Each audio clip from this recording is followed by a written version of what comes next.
Up bright and early today, trying to get a little bit of work done before a very, very busy day ahead. Just got a bit of editing done, sorted and saved for the draft to upload throughout the day.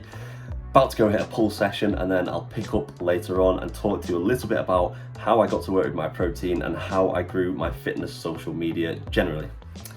Let's go hit a pull session.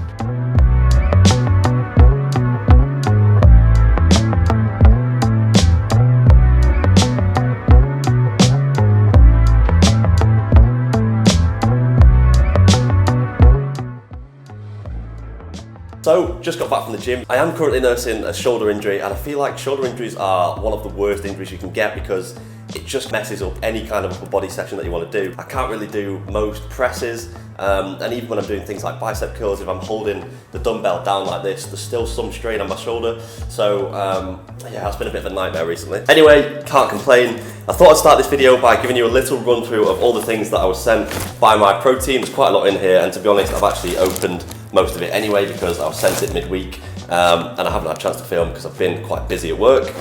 But I'll still show you what's in here and then I'll talk to you a little bit about how I grew my social media and came to work with MyProtein. So I chose quite a lot of clothes. I was really desperate for gym clothes, so I've got things like quarter zips, you can never have enough of them. There's a black one here, there's one that I'm wearing. Also some shorts, pretty low on shorts. I've gone for the sort of 2-in-1 shorts where you've got like the little tight shorts, undershorts that are also part of the short. I don't really know, but they're pretty comfortable and I've never had any before, so there we go. Plain grey top here with the little MyProtein logo on just for chilling in. Probably won't wear that one to the gym much. It's actually really quite a comfortable stretchy material and not something that I'd want to ruin in the gym. Some bottoms, again low on bottoms. I've gone for a grey pair. All of this will be linked below by the way. Some Impact Whey protein, so I've gone with the banana flavour here.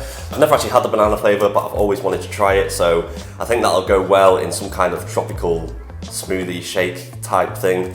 Don't know, it remains to be seen, but anyway, that's that. I've also got some of the protein weight gainer blend, gone for the chocolate smooth flavour. Again, I've never had that flavour, but I've heard good things. I think the weight gainer can be quite useful for times when I've not had a chance to get as much food in as I might have liked to. Often when I'm working late or when I've had a lot on at work and I've just not had a chance to get a full proper meal in, this weight gainer stuff can help just to make up the calories. I've also got the typical vanilla protein whey that just goes with everything. I've also got 2 bags of instant oats. There's also some high protein bars in here. I've actually opened them and had them and it was very nice, so that's that. Some lifting straps because well, I didn't have any and they're very useful to have.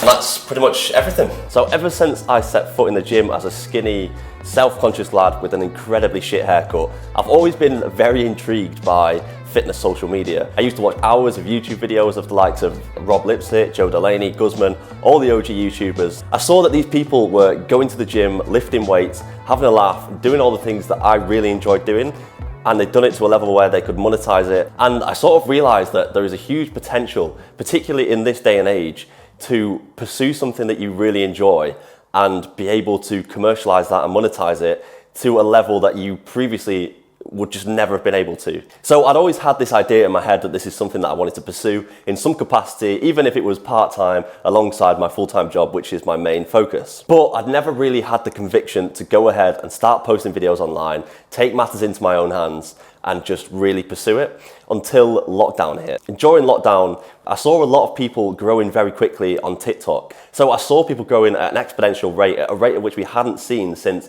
the first ever days of Instagram and YouTube, where organic growth was just so much easier than it is now. So I started posting TikTok videos and some of my early videos were absolutely dreadful. But I stuck it out, I learned about the algorithm, I learned how to edit, I learned how to use the camera properly, about audio, lighting, all of that stuff. And a couple of my videos started to go semi-viral. So I started posting a lot more and my following started to grow. And ever since then, I've been posting quite consistently. I've been learning more about the algorithm. I've been learning more about how to make my videos better, how to edit better, and I've invested a lot of time and effort into this. And of course, as a consequence of that, my following started to pick up again, and I'm now at just over 10,500 followers on TikTok, which isn't a massive amount. All that culminated into last Friday when I got a message of someone on Instagram from MyProtein saying something along the lines of, we like your content, we're seeing what you're doing, and would you be interested in working with us? I, of course, responded within half a second saying, yes, absolutely. And now here we are, a week later, I've had my first delivery of stuff from MyProtein, and the arrangement is just getting started. Right, so there are 6 things that I just want to mention if you're someone that's looking to grow their own social media following with a particular focus on fitness, of course, because that's where my experience is. Number 1 is being too scared to post. I know this is a bit of a cliche, but really nobody gives a shit. I understand that when you first start posting and you've got maybe 3 followers and you're just uploading content of you doing squats, showing different workouts, whatever it might be, you can feel like it's a bit embarrassing because you're just putting stuff out there and you kind of got no almost social validation to fall back on. Because rightly or wrongly, if you're posting content out there and you've got a semi-respectable following, you for some reason feel like putting yourself out there is justified because you're doing it for those followers. And that's just a weird mentality that you've kind of just got to throw in the bin. And also, people, particularly in this era, live under their own microscope. Everybody is going through their life thinking that everybody is focusing their attention on them. And really, people are so caught up in their own lives, they don't have time to care about your life for the most part. And even if they did, if you put a piece of content out there and for whatever reason, some person sees it and thinks, what the hell is this person doing? This is weird. That thought process will probably last about 1.5 seconds, and then they'll continue scrolling on and they won't waste a single thought on you for the rest of the day. Stop caring, start posting. Point number 2 is you need to show off your personality. This is something that I have become a little bit more focused on in my more recent TikToks. You need to try and make people care about you or the content that you're posting enough so that they're actually going to follow you and then continue to watch your videos. And it's actually a very difficult skill, and it's one of the reasons that a lot of people give up really early is because they don't give enough time to developing their craft to a point where they can create videos that make people care and make people stick around. And ultimately, once you've nailed that formula, that's what's going to drive growth. Point number 3 is you need to invest the time in learning your craft. Social media generally across all platforms right now is a place where production value is higher than it's probably ever been. You need to invest the time in learning about things like proper video editing, getting good quality content in terms of not making it look like it's been filmed on your grand's Nokia. You need to learn about audio. You need to learn about positioning within videos.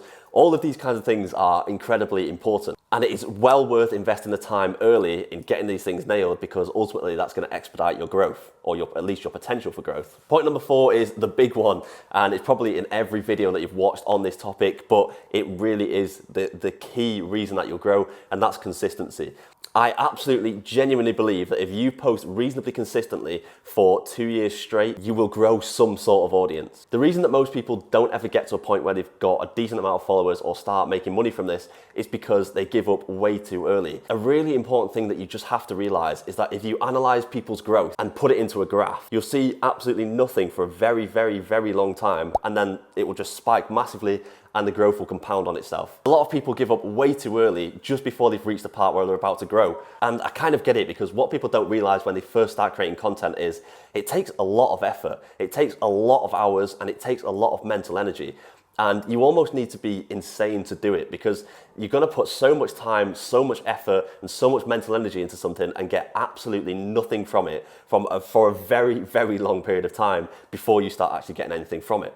And so people just don't have the mental strength to keep investing that much effort into something and getting no return from it. Particularly in an era now where we're so used to instant gratification. You know, you order something on Amazon, it's there the next day. You want to find a book, you go online to Kindle, and there's thousands of you to just choose. If you don't like it, you can just return it there and then and pick another one. We're so programmed for instant gratification that when it comes to trying to build an audience online, people expect the same results. People just expect that they're going to start posting and grow within a reasonable amount of time without really putting the actual effort in. This is actually difficult and it takes genuine effort and time if you want to create good quality content that's going to lead to growth. The next point I want to raise is it's worth investing the time to learn the algorithm for whatever platform you're posting on.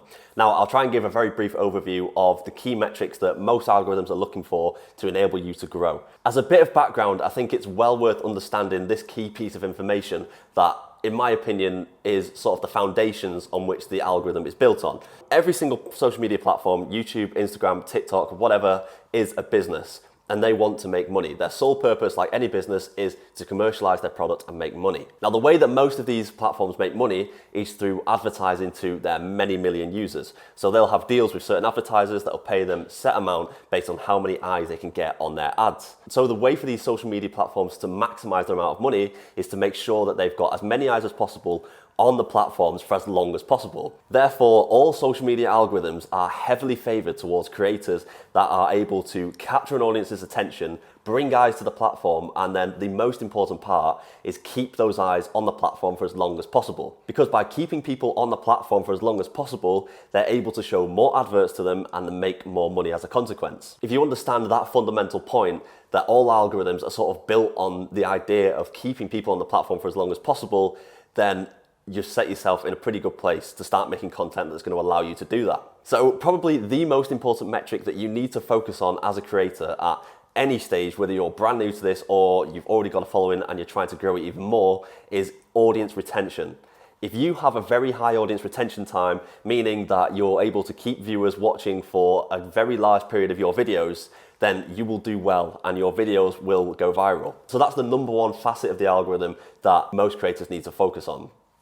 Outside of that, obviously you've got to draw people's attention. So, and specifically on TikTok, there's a lot of talk around hooking people in within the first 2 seconds of the video. I think the average drop-off point for most TikTok videos is within the first 2 seconds of the video. So if you've not captured someone's attention in those first 2 seconds, enough that they're invested in and want to watch the whole video, then the video is probably not going to do well and you're not going to have a chance of going viral and continuing to grow. And the last thing that I wanted to mention is you need to be providing value. Now, a lot of people get this wrong. When they first hear provide value, they think I need to be teaching something, but that doesn't necessarily have to be the case. If you think about all the people that you watch, whether it be on YouTube, TikTok, or Instagram, and think about the reasons that you actually watch them, the vast majority of them are probably because you are in some way emotionally invested in who that person is, rather than the information that that person is telling you. So value doesn't always have to be direct information. I'm teaching you how to do this, or I'm telling you how you can do this. It can also just be entertainment. If someone's funny, or if you